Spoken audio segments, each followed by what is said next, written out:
Market voices में चर्चा करने के लिए बजाज फिनसर्व एएमसी के सीईओ निमेश चंदन जुड़े हैं। और निमेश जी से मुझे बात करके बहुत अच्छा लगता है, क्योंकि निमेश जी पूरी स्टडी के साथ आते हैं और पूरा डेटा पॉइंट्स के साथ आते हैं, और काफ़ी एक्सपीरियंस है इनको मार्केट में।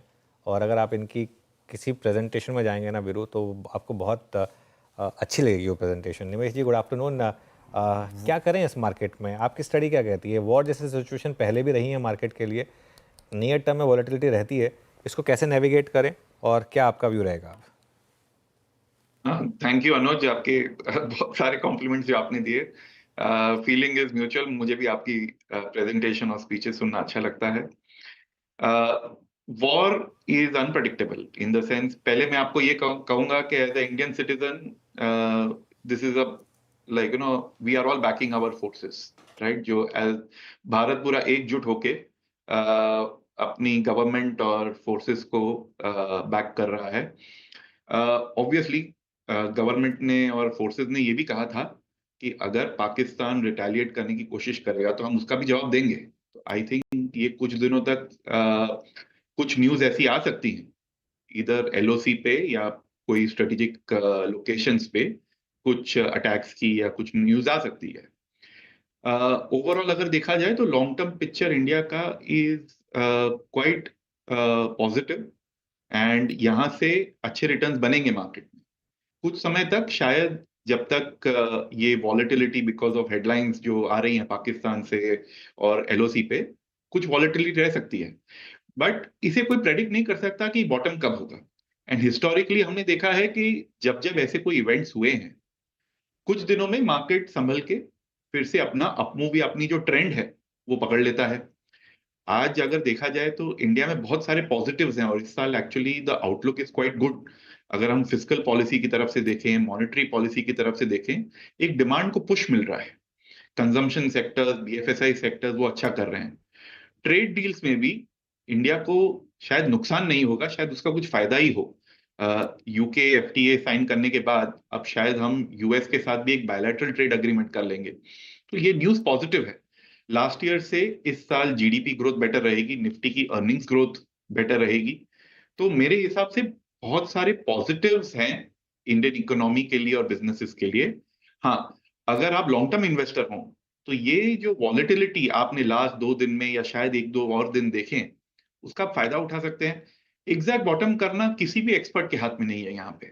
लेकिन आप ये सोचिए कि अगर वैल्यूएशंस कहीं पे अट्रैक्टिव लग रहे हैं तो आप वहां पे अक्यूमुलेट करना शुरू कर सकते हैं if you are a long term investor. और यहाँ पे large caps, quality as a style, select mid caps and small caps, and sectors like consumer, BFSI और healthcare, इनमें अपॉर्चुनिटीज हैं। निमेश जी, अनुज जी को आपने कौन सी प्रेजेंटेशन दिखाई थी? मेरे ख्याल से वही ना, वो शिलोंग में है वही वाली प्रेजेंटेशन अनुज? शिलोंग वीरू, कहाँ पे थी, कहाँ दिखी थी वो? हाँ नहीं वो नहीं, प्रेजेंटेशन कहाँ दिखी थी? वो जो मैं म्यूचुअल फंड और वाला निमेश जी, शिलोंग मैं में? और निमेश जी एक ही इवेंट में गए थे। हम गुवाहाटी में थे। हम निमेश जी गुवाहाटी में थे ना हम? गुवाहाटी, हाँ, गुवाहाटी। यस यस यस, हाँ, गुवाहाटी में थे हम वीरू। और वो एक्चुअली उस इवेंट में, मेरा उस इवेंट के साथ बहुत पुराना नाता है। और वो मुझे नॉर्थ ईस्ट जाना बहुत अच्छा लगता है, तो मुझे उस बहाने एक मौका मिलता है वहाँ जाने का। और वहाँ पर गुवाहाटी में और उसके थोड़ा आगे तेज़पुर करके एक जगह है, जाइएगा आप कभी। तो वहाँ पर, और वहाँ की जो सीनरी है नॉर्थ ईस्ट की, वो नेक्स्ट लेवल की होती है। तो इसके लिए वहाँ पर मैं उस समय गया था। बस एक ही चीज़ है कि जो गुवाहाटी की फ़्लाइट है ना, मुंबई टू गुवाहाटी, वो इस देश की सबसे लंबी फ़्लाइटों में से एक है। 3 घंटे लग जाते हैं एक साइड और पर। महंगी भी हो गई है, और महंगी खैर, भी है। महंगी का तो खैर इतना बड़ा इशू नहीं है, लेकिन पॉइंट ये कि लंबी बहुत होती है। क्योंकि अरे एक साइड लंबी होती है, एक साइड, क्योंकि वो हेडविंड और टेलविंड वाला फ़र्क होता है। दिल्ली मुंबई में आप दोनों टाइम सेम आपको टाइम लगेगा। अब ईस्ट वेस्ट की तरफ अगर आप फ्लाई करेंगे तो आपको एक तरफ हेडविंड मिलेगी, एक स्ट्रॉन्ग, एक तरफ टेलविंड मिलेगी। तो एक फ्लाइट आपकी 2 घंटे की होगी, एक फ्लाइट आपकी 3 घंटे की होगी। ओके, चलिए, मौका मिला तो निमेश जी की अगली जो प्रेजेंटेशन है वो ज़रूर देखेंगे हम एक बार, जिससे अनुज बहुत इम्प्रेस हुए। लेकिन अच्छा निमेश जी, एक बात बताइए, ये क्योंकि हमारे सामने एक इवेंट खड़ा है और शायद वो बाजार को प्रभावित करे भी, अभी कर भी रहा है, हमारे अपसाइड को रिस्ट्रिक्ट कर रहा है as of now, this war like situation, this geopolitical tension, कैसे अप्रोच करना चाहिए अपने पोर्टफोलियो को और इस फॉल को या फिर इस स्थिरता को? देखिए, शायद अगर हम इस वॉर लाइक सिचुएशन में ना होते तो हम 25,526,000 पे होते, शायद। अभी कैसे ट्रीट करना चाहिए ऐसे इवेंट्स को, जैसे ये हुआ, फिर टेरिफ वॉर बीच में 2 महीने पहले आपको मार्च में स्ट्राइक करके गई थी। कैसे अभी अपने पोर्टफोलियो पे करें क्या, कोर पोर्टफोलियो में इस वक्त? देखिए, जब कोई इवेंट शॉर्ट टर्म इवेंट होता है और जिस वजह से वॉलेटिलिटी होती है, आपको अपने जो लॉन्ग टर्म एसेट एलोकेशन या जो आपके बिजनेसेस के या इकोनॉमी के व्यू हैं, उनको चेंज नहीं करना, बट ये वॉलेटिलिटी का एक आपको अपॉर्चुनिटी या मौका लेना है इसमें, कुछ ऐसे शेयर्स या कुछ ऐसी कंपनीज बाय करने के लिए जो जनरली अगर आपके से वैल्यूएशन जोन में नहीं थी और बिकॉज ऑफ दिस वॉलेटिलिटी आपके वैल्यूएशन जोन में आ गई, तो उसका फायदा उठाना चाहिए। एक शॉर्ट टर्म इवेंट की वजह से लॉन्ग टर्म आपके जो व्यूज हैं या एसेट एलोकेशन है, स्ट्रेटेजिक एलोकेशन है, आपकी पोर्टफोलियो एलोकेशन है, वो चेंज नहीं करनी चाहिए। अब इसमें अगर आपने भी मेंशन किया कि हमारी भी निफ्टी की जो इंट्रिंसिक वैल्यू है राउंड अबाउट 25,500 के आसपास है, तो अगर निफ्टी करेक्ट होती है सिग्निफिकेंटली, तो इसमें एक अपॉर्चुनिटी बनती है कि हाँ, मुझे इतने अच्छे रिटर्न्स एक साल में बन सकते हैं। जैसे मैंने कहा कि कुछ सेक्टर्स ऐसे हैं जहां पे रिटर्न्स निफ्टी से थोड़े ज्यादा बन सकते हैं, जैसे कि बैंकिंग फाइनेंशियल सर्विसेज हैं, जैसे कि कंज्यूमर कंपनीज हैं और हेल्थ केयर कंपनीज हैं। अब आपने देखा होगा कि दो ये डिफेंसिव सेक्टर्स हैं, डिफेंसिव ग्रोथ सेक्टर्स हैं, इनके शेयर्स भी मार्केट के साथ करेक्ट शार्पली हो रहे हैं, तो उसमें एक अपॉर्चुनिटी ले सकते हैं। अच्छी कंपनीज अच्छे दामों पे अक्यूमुलेट करना चाहिए। तो मेरे हिसाब से इस इवेंट की वजह से लॉन्ग टर्म अप्रोच चेंज ना करें, इस इवेंट का फायदा लें, एंड अभी तक जो हुआ है वो एकदम मेजर्ड और अच्छा कैलकुलेटेड मूव है भारत की तरफ से। आई डोंट थिंक कि इसमें कोई जरूरत पड़ेगी हमें to change our business and economic outlook. Okay, इस समय आपकी अब अप्रोच इंडिविजुअल सेक्टर्स को लेकर, स्टॉक्स को लेकर क्या है? स्टॉक स्पेसिफिक तो खैर आप चर्चा नहीं करेंगे, लेकिन कौन सी थीम्स में आप सबसे ज्यादा इन्वेस्ट कर रहे हैं इस समय? सबसे अगर बुलिश हम हैं तो बीएफएसआई सेगमेंट में है। यहाँ पे बुलिशनेस इसलिए ज्यादा है क्योंकि इस साल क्रेडिट ग्रोथ, लिक्विडिटी इंप्रूवमेंट होगी इकोनॉमी में, एंड उसका फायदा banking and financial services companies को होगा। फाइनेंशियल सर्विसेज कंपनीज को इंटरेस्ट रेट नीचे जा रहे हैं बाजार में, उसका भी फायदा होगा। और ये जो होल सेक्टर है, ये थोड़ा सा अंडर परफॉर्मर रहा है लास्ट ईयर, और इसमें वैल्यूएशंस काफी कंपनीज के 10 ईयर एवरेज पे या उससे कम है, तो वहां पे एक अपॉर्चुनिटी बनती है ज्यादा, जहां पे आपको ग्रोथ और री रेटिंग भी मिल सकती है। अदर सेक्टर जो 2-3 साल से अंडर परफॉर्मर रहा है, ये मैं थोड़े लॉन्गर टर्म में बुलिश हूँ, वो है कंज्यूमर सेक्टर। और कंज्यूमर सेक्टर में मैं डेली ग्रोसरीज, फूड डिलीवरी से लेके रियल एस्टेट तक बुलिश हूँ, बट उसमें समय लगेगा क्योंकि ट्रिगर्स काफी हैं। बट ये सेक्टर ऐसा नहीं है जो तेजी से टर्न अराउंड मारे। आपको हर क्वार्टर पॉजिटिव न्यूज या ग्रीन शूट्स इसमें यहां से दिखना शुरू करेंगे।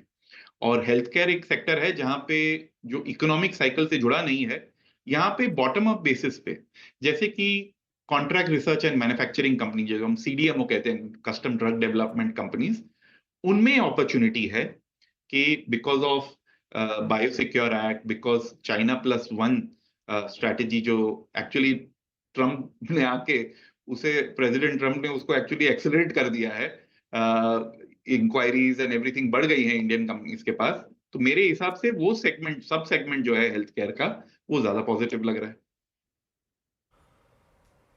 अच्छा निमेश जी, ये सबसे बड़ा जो अप्रैल में प्राइस डैमेज मार्च में हुआ because of that, I think tariff war, जब शुरुआती स्टेटमेंट्स तो उनके इतने वाइल्ड थे कि पूछे मत। अब उनकी टोन थोड़ी बदल गई है, अब वो सारी डस्ट सेटल हो रही है। हालांकि यूएस में अभी तक रेट कट नहीं हो रहे हैं, आपने फेड के निर्णय को देखा ही। आईटी पर आपने अब एक क्या कॉल लिया है? तो पहले तो मैं ये कहना चाहूंगा कि जब ट्रेड वॉर्स या टैरिफ वॉर्स होते हैं तो इट्स अ रिलेटिव गेम।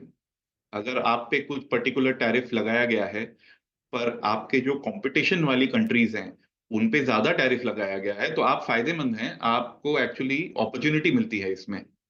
अब जो पहले टैरिफ्स अनाउंस हुए, रेसिप्रोकल टैरिफ्स, वो आप समझ लीजिए कि वर्स्ट केस सिनेरियो था। उसके बाद नेगोशिएट करके things will be better. From यहाँ से जो एक्चुअल टैरिफ्स होंगे वो कम ही होंगे। हाँ, कुछ नेगोशिएशंस होंगी, कुछ हमें टैरिफ कम करने पड़ेंगे, कुछ वो टैरिफ कम करेंगे, बट ओवरऑल ऐसा लग रहा है कि सिनेरियो इंडिया के लिए तो बेटर ही होगा, इतना ज्यादा नुकसान नहीं है, फायदा होने के चांसेस हैं। तो अब इसमें सेक्टर वाइज अगर देखें तो एक आईटी सेक्टर जो है वो यूएस इकोनॉमी या यूएस कॉर्पोरेट से काफी जुड़ा हुआ है।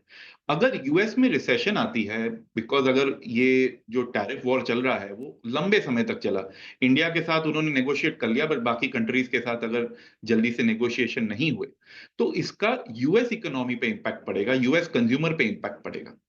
तो आईटी सेक्टर जो है उसको थोड़ा इम्पैक्ट हो सकता है अगर यूएस रिसेशनरी ट्रेंड्स दिखा रहा है तो हम आईटी सेक्टर में थोड़े से कॉशियस हैं, थोड़े से अंडरवेट हैं।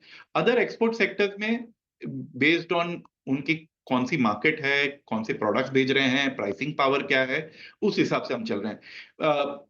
एज अ हाउस व्यू हमें ऐसा लगता है कि जो फार्मा स्टॉक्स में जो डी रेटिंग हुई है बिकॉज ऑफ टैरिफ, वो शायद जस्टिफाइड इतनी नहीं है, क्योंकि इंडिया जो है वो low cost medicine, generic medicine US को सप्लाई कर रहा है, एंड काफी कॉस्ट इफेक्टिव वे में सप्लाई कर रहे हैं हम। तो मेरे हिसाब से ये टैरिफ के डर से जो काफी फार्मा स्टॉक्स करेक्ट हुए हैं वो शायद अनजस्टिफाइड है, वो थोड़ा सा ओवर रिएक्शन हो गया है आउट ऑफ फियर। ओके। अच्छा निवेश जी, एक प्रश्न और पूछूंगा जो कि हालिया नतीजों का क्रम था, उसमें टायर स्पेस सीएट की मैनेजमेंट की commentary, numbers, double digit growth का कन्विक्शन, और वो कैसा लगा आपको? ऑटो में एक ब्रांच जो कि आपको सबसे स्ट्रांग लग रही है, two wheeler, passenger vehicle segment, commercial vehicle segment, या फिर टायर स्पेस, सबसे ज़्यादा कन्विक्शन किस पर है आपका?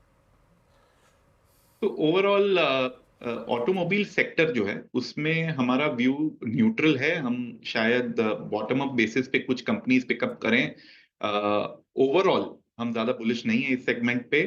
Auto ancillary companies and specially tyre companies पे व्यू पॉजिटिव है। यहाँ पे हम ये भी वॉच रख रहे हैं कि जो टैरिफ कम हो रहे हैं ऑन इंपोर्टेड कार्स, उनका क्या इम्पैक्ट हो सकता है, कौन सी कंपनीज जो हैं इंटरनेशनली जो यहाँ पे आएंगी और अपने अभी कम ड्यूटी पे और कम प्राइसिंग पे अपने कार के मॉडल्स यहाँ पे बेचेंगे। तो पैसेंजर व्हीकल्स पे हम थोड़ा कॉशियस व्यू लेके हैं। वी आर वेटिंग कि ये टैरिफ की एक बार क्लैरिटी आ जाए और सिचुएशन क्या होती है उस हिसाब से रिएक्ट करेंगे। बट जो एंसिलरी कंपनीज हैं एंड स्पेशली टायर सेक्टर पे हम बुलिश हैं। ओके, चलिए बहुत बहुत शुक्रिया आज हमारे साथ जुड़ने के लिए हिमेश जी। और